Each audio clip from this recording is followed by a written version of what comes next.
Oh, I also have to mention, I am Scott Forcino. I'm 58 years old. I'm an associate broker with Real Brokerage. Uh, Lived in New York and Florida, licensed in New York, practiced real estate law in this field since 1997 for over 23 years. I've read federal cases and statutes since the late 80s. That's why I was really uniquely positioned to assess the situation with regard to this case. You've heard social media, the business as usual. We got to kill some more trees. We have to just give some more disclosure. It's not true.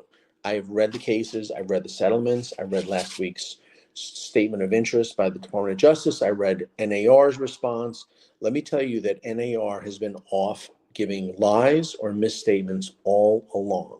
Very first thing they did when $1.8 billion was of liability was imposed of damages, which became 5.4 billion, and that was Halloween last year, so we're almost 14 months past that with interest. So 5.4 billion was an amount of money that one NAR could not pay. They wouldn't pay, and there's still 21 other suits.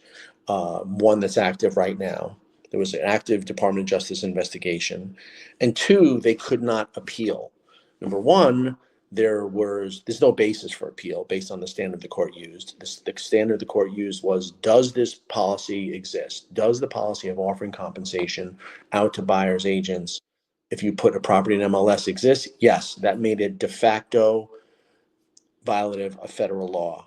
So number one, they couldn't appeal based on the standard. Number two, there was no court order. There was a verdict, Halloween 2023. So they kept on an appeal about an order that never existed. So the president of NAR said they're going to appeal. To appeal a $5.4 billion judgment, you have to have $5.4 billion to bond it. So they couldn't appeal legally. They didn't have an order from which to appeal, and they didn't have the bond to appeal. Yet they were telling three lies that they were telling NAR members that they're going to appeal. And we heard it. I laughed. I challenged them. They never responded. So when you folks are hearing or seeing business as usual, I'm saying it's so much more important to know what is going on and now and be involved and make your position known. There is, as I say, there's no record of success by these realtors, including me. No one has ever taken the steps that are required. Day one, get a contract signed and get paid 100% of the commission necessary. It was the case in some states that it was required to get an agreement signed, not on day one, and almost never on for the full amount. For instance, in New York, it was possible. You can get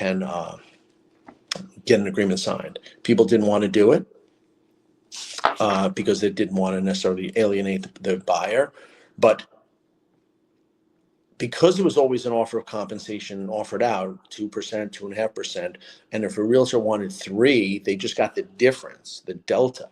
They never got the full amount. So right now, before a buyer ever sees a house, they are responsible for 100% of the commission. Up to now, it hasn't happened, but if you believe what I believe, that this will happen, the second the government comes in, the second that people don't pay, they're going to look to the piece of paper and the buyers are going to be either held to the standard. If they keep working with this buyer's agent, they are responsible for the commission. They could abandon the buyer's agent, go right to the listing agent. That agreement is still possible. So think of this.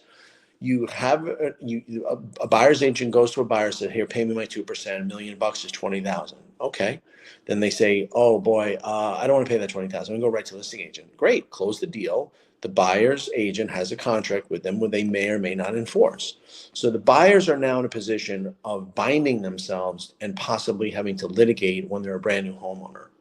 Is that acceptable? Is that exciting? Is that what you want to be part of? If you want to make that loan and you have buyers that aren't paying, and you have a problem because you got the referral and the buyer's not paying and you got paid. I've been in that position as a lawyer on a short sale.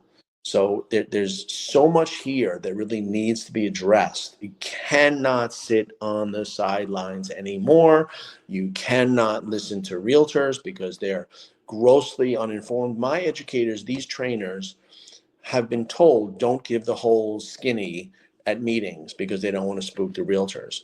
I've called the attorneys for the New York State Association of Realtors, my board association. The attorneys were misinformed or not going to give information.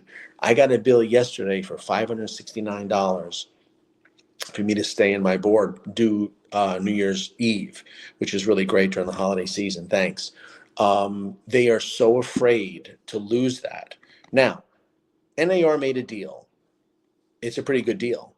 They owe 5.4 billion from 2023, and they said, "How about 418 million over 4 years?" So instead of owing $5.5 billion, they got 90+% off, and they have 4 years to pay pay on 418 million. So that means it's about 118 million. Do you know that 1.5 million agents paying almost $600 is about whatever $2 million, $200 million.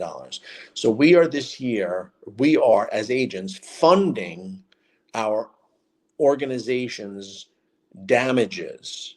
If we all pay our dues, we are giving this to NAR, and NAR, pursuant to the agreement, has to pass that on to the plaintiffs who are damaged.